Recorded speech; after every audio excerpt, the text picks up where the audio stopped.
علیکہ یا رسول سلام علیکہ یا حبیبی سلام علیکہ میرے آقا سلام علیکہ. نحمده ونصلي ونسلم على سيدنا ومولانا محمد رسوله النبي الأمين المكين الحنين الكريم الرؤوف الرحيم. أما بعد فأعوذ بالله من الشيطان الرجيم. بسم الله الرحمن الرحيم. فبما رحمة من الله لنت لهم صدق الله مولانا العظيم. معزز سامعین و ناظرین، الحمدللہ تعالی ہم اللہ جل مجدہ کی توفیق سے اسلام کے دین رحمت و شفقت ہونے اور اسلام کے دین نرمی و سہولت ہونے کے موضوع پر ایک سلسلہ وار گفتگو کر رہے ہیں. آج بھی انشاءاللہ تعالی اسی سلسلے کو آگے بڑھاتے ہوئے ہم حضور نبی اکرم صلی اللہ تعالی علیہ وآلہ وسلم کی سیرت طیبہ اور آپ کی سنت مبارکہ میں سے اس شفقت و رحمت کے عملی مظاہر کا مزید مطالعہ کریں گے. پچھلی 2 نشستوں سے ہمارا موضوع بطور خاص یہ چل رہا ہے کہ اسلام میں حضور نبی اکرم صلی اللہ علیہ وآلہ وسلم کی سنت و سیرت کی روشنی میں عورتوں کے ساتھ، جس میں بیوی بھی شامل ہے، بہن بھی شامل ہے، بیٹی بھی شامل ہے، ماں بھی شامل ہے، اور پھر سوسائٹی کی تمام خواتین جو فیمیل سیکس ہے، ان خواتین کے ساتھ اسلام نے کس حد تک نرمی، سہولت، شفقت، محبت، حسن سلوک اور ملاطفت کا حکم دیا ہے. ہم اس باب میں احادیث نبوی کا مطالعہ کر رہے تھے اور آج کی گفتگو بھی ہم حضرت انس بن مالک رضی اللہ تعالی عنہ سے مروی ایک حدیث سے شروع کر رہے ہیں، جسے امام بخاری نے کتاب النکاح میں تخریج کیا ہے اور باب قائم کیا ہے ایک عورت کا غیرت کھانا، یعنی عورت کا رشک اور غیرت کھانا. اگر ایک سے زائد بیویاں ہوں تو وہ ایک فطری، طبعی اور بشری پہلو ہے کہ پھر وہ ہر خاتون اپنے حق کی حفاظت کے لیے خاص اہتمام کرتی ہے اور بعض اوقات اس غیرت کی وجہ سے کسی ناراضگی کا اظہار بھی دوسرے سے کرتی ہے. اب یہ وہ چیزیں ہیں کہ اگر ازدواجی زندگی میں واقع ہوں تو اس سے ازدواجی زندگی کا نظام مختل ہو جاتا ہے. میاں بیوی کے درمیان جھگڑے ہوتے ہیں، خاوند عورت کے کسی ایسے طرز عمل کے جواب میں رد عمل کرتا ہے، سختی سے کام لیتا ہے اور نظر انداز کر دیتا ہے کہ یہ ایک فطری، بشری اور طبعی تقاضا ہے جسے ہونا ہی ہونا ہے، یہ جو غیرت ہے. اور اس کے نتیجے میں کچھ صادر ہونے والے اعمال یا افعال، اگر شوہر اس کے رد عمل میں سختی کرے گا تو گویا وہ ایک فطری تقاضے کی خلاف ورزی کر رہا ہے. آئیے دیکھتے ہیں کہ حضور نبی اکرم صلی اللہ علیہ وآلہ وسلم، آپ کی ازواج مطہرات 9 ازواج مطہرات تھیں. سو اس کثرت ازواج کے ہوتے ہوئے لا محالہ وہاں بھی یہ طبعی، بشری اور فطری عنصر بحیثیت انسان ازواج مطہرات میں رہتا ہوگا اور رہتا تھا. تو آقا علیہ الصلوۃ والسلام کی سنت طیبہ کیا ہے ایسی سچویشن کو ٹیکل کرنے میں، ان کا رد عمل اور رسپانس کیا ہوتا تھا. حضرت انس بن مالک رضی اللہ تعالیٰ عنہ نے روایت کیا، اور روایت صحیح بخاری ہے، وہ فرماتے ہیں کہ حضور نبی اکرم صلی اللہ علیہ وآلہ وسلم چونکہ اپنے دن اور راتیں عدل کے ساتھ تقسیم فرماتے تھے بین الازواج، یعنی اپنی ازواج مطہرات کے حجروں میں، گھروں میں باری باری تقسیم فرماتے تھے اپنا قیام۔ ایک دن کسی ایک زوجہ مطہرہ کے گھر قیام تھا، جبکہ کسی دوسری زوجہ مطہرہ نے کوئی اچھا کھانا بنایا اور ان کا دل چاہا کہ میں آقا علیہ الصلوۃ والسلام کی خدمت میں وہیں بھیج دوں جہاں قیام فرمائے۔ یہ خدمت کا جذبہ ہے، ان کا کھانا وہاں بھیجنا، اچھا کھانا خود کھانا گوارا نہیں کیا، یہ جذبہ خدمت، جذبہ محبت ہے، بھیج دیا۔ جس زوجہ مطہرہ کے گھر آقا علیہ السلام قیام فرما تھے، جب وہ خادم ایک پلیٹ میں وہ کھانا لے کے آیا، کوئی ڈش تھی، تو اس زوجہ کو اس پر غیرت آئی اور ناراضگی ہوئی۔ اب یہ ان کا جذبہ خدمت و محبت ہے جس کے اوپر غیرت اور ناراضگی واقع ہوئی کہ آج یعنی 7-8 دن یا 9 دن کے بعد تو میری باری آئی ہے کہ میں آقا علیہ الصلوۃ والسلام کی میزبانی کروں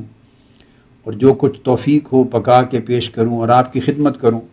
تو یہاں بھی دوسری زوجہ نے کیوں بھیج دیا ہے جبکہ وہ اپنی خدمت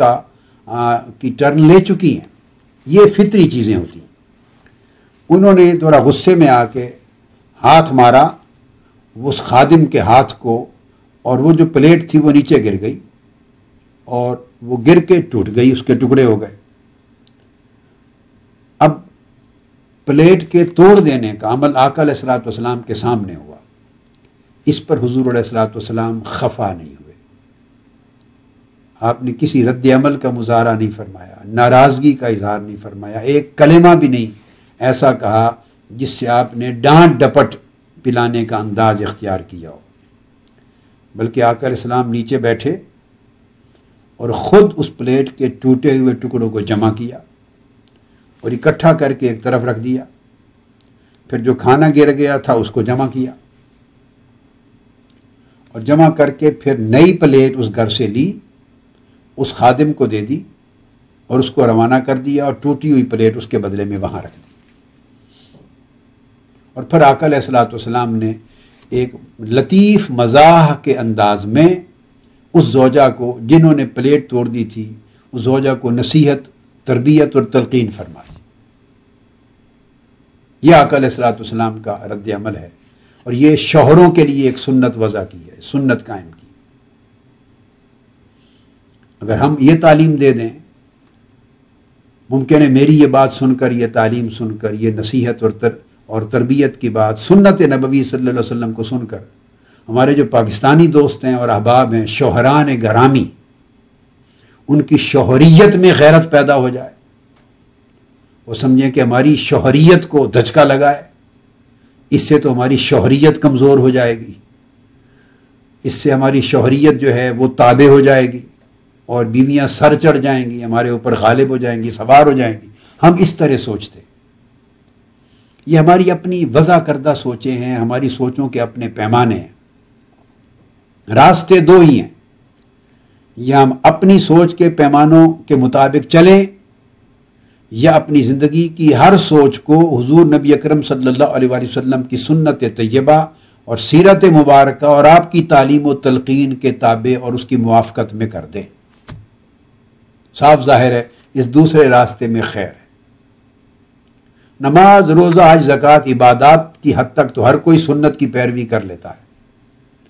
لطف پیروی اور اتباع کا تو یہ ہے کہ عبادات سے ہٹ کر جمیع معاملات زندگی میں بھی انسان قدم قدم پر حضور علیہ السلام کی سنت اور سیرت کو اپنائے۔ انک لعلی خلق عظیم کا حضور علیہ السلام کے خلق عظیم کا جو فیض ہے، اس سے جہاں تک ممکن ہو اپنی روزمرہ زندگی کے معاملات میں اس سے فیض اخذ کرے اور اپنے آپ کو اس رنگ میں رنگنے کی کوشش کرے۔ یہ حقیقت میں مطابعت رسول صلی اللہ علیہ وآلہ وسلم ہے، بول چال میں، دوسروں کے ساتھ معاملہ کرنے میں، دوسروں کے ساتھ تعلق رکھنے میں، غصہ ناراضگی کی کیفیات میں، کسی کے ساتھ برتاؤ کرنے میں، کوئی لین دین میں۔ الغرض زندگی کے ہزارہا معاملات ایسے ہوتے ہیں جو عبادات سے اور مذہبی امور سے ہٹ کر ہوتے ہیں، ان معاملات کو چلانے سنبھالنے کے لیے اور ان کو ریگولرائز کرنے کے لیے اللہ رب العزت نے ہمیں حضور علیہ السلام کا اسوہ حسنہ عطا کر دیا. لقد کان لکم فی رسول اللہ اسوۃ حسنہ، اسوہ حسنہ عطا کر دیا، ایک عظیم کامل نمونہ حیات کر دیا ہے، جو عظیم نمونہ حیات بھی ہے اور لائق تقلید بھی ہے،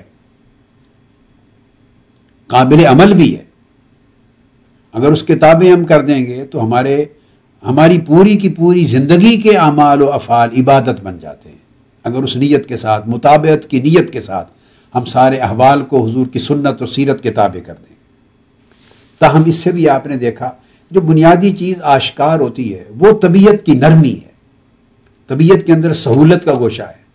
طبیعت میں رحمت اور رافت کا گوشہ ہے،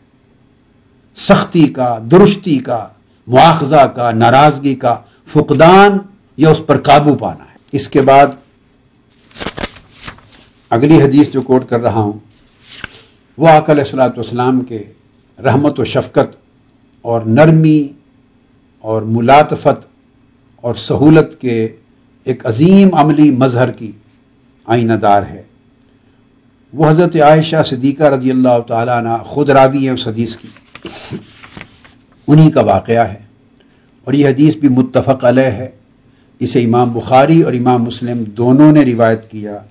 امام بخاری نے کتاب الادب میں روایت کیا ہے، باب الانبساط الی الناس، لوگوں کی طرف دیکھتے ہوئے خوشی کا، مسرت کا، مسکراہٹ کا مظاہرہ کرنا، اسمائل دینا، یہ باب قائم کیا. اب آپ اندازہ کریں جب کسی کی تو دیکھیں تو چہرے پر اسمائل دیں، خوشی کا اظہار کریں چہرے سے،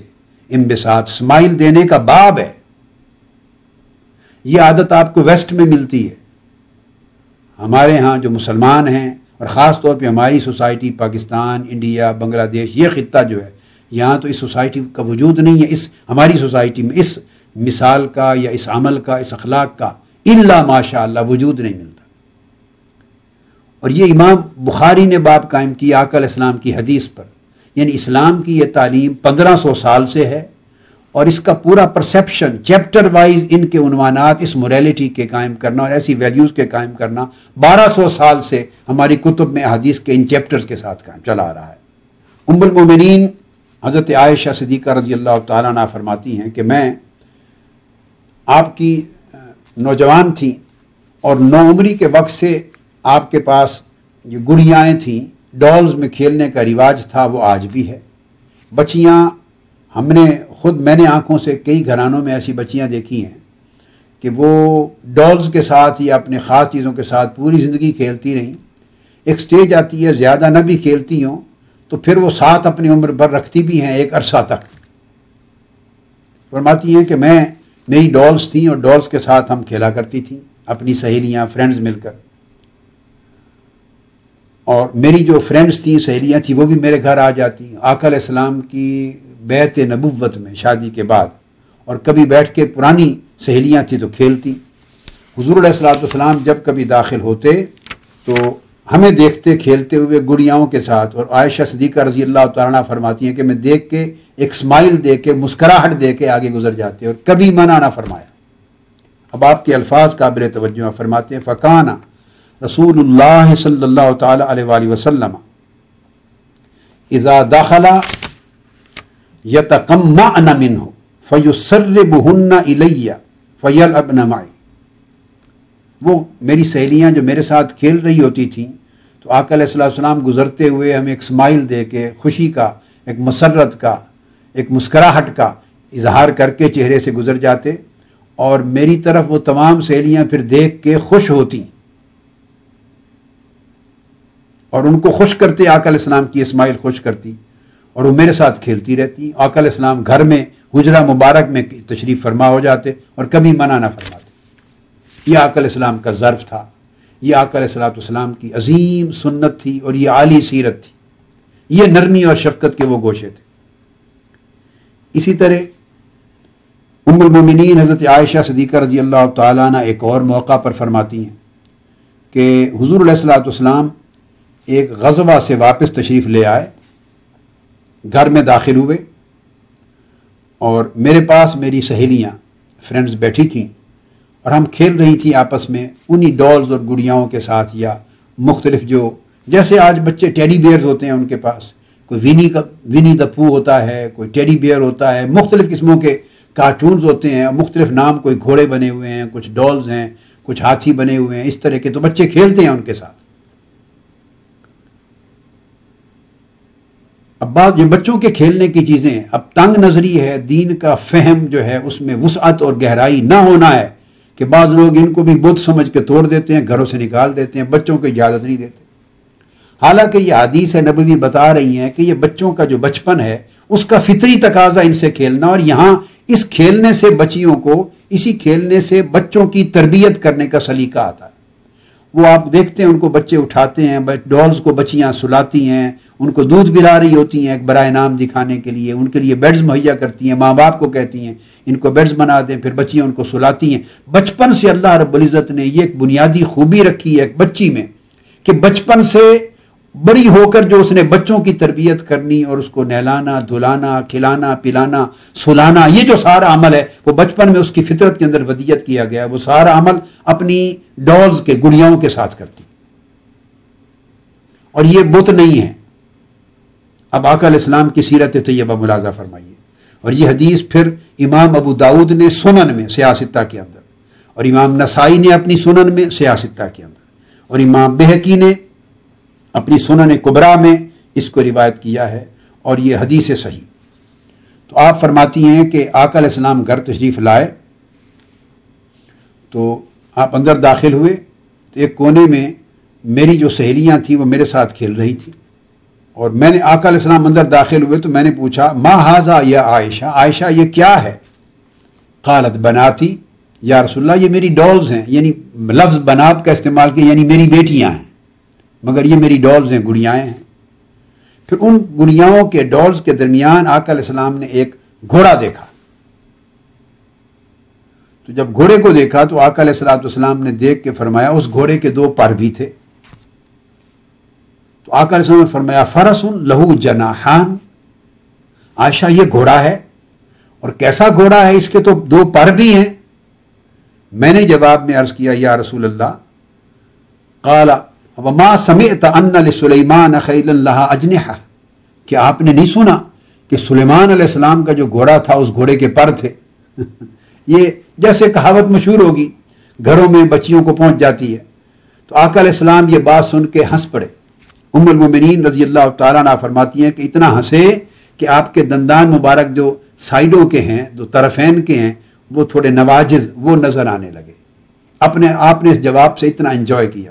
اور آگے کچھ رد نہیں کیا کہ یہ تو غلط ہے، معلوم ہے یہ بات کہ غلط ہے، غلط حکایت ہے،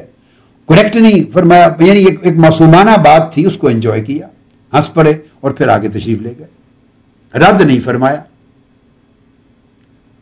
تو آقا علیہ السلام یہ رعایت عطا کرتے، وہ جو شعور ہے بچپن سے ڈیولپ ہونے والا، اور جو حکایت اور روایت کی بنیاد پر ایک کنسیپٹ ہے اس کی رعایت کی، اور جو حال دیکھا اس کو کہتے ہیں وہ تنزل حال ہے، یعنی ان کا جو حال دیکھا، جو کیفیت، حکایت، روایت پر ان کا اعتماد دیکھا، اور جو تصور ان کو سرور دیتا تھا، جس سے وہ خوش ہوتی تھی بچیاں اس وقت کی، اور ام المومنین عائشہ صدیقہ کے ہاں بھی وہ تصور تھا، اور اس سے خوش ہو رہی تھی کہ گھوڑا اس کے 2 پر ہیں، ورنہ بات بتا دی جاتی یہ غلط ہے، یہ غلط حکایت ہے تو کاٹ دیتی۔ اگر وہ کنسیپٹ خوشی دے رہا ہے تو اس کو تنزل، آپ نے نزول فرمایا، ان کے حال کے مطابق نزول فرمایا، اور اس سوچ کے مقام کے مطابق نزول فرمایا۔ یہ آقا علیہ السلام کی عظمت ہے کہ بلند ہو کر مخلوق کے مطابق تنزل حال فرماتے، ان کے حال کے مطابق نزول فرماتے۔ اسی طرح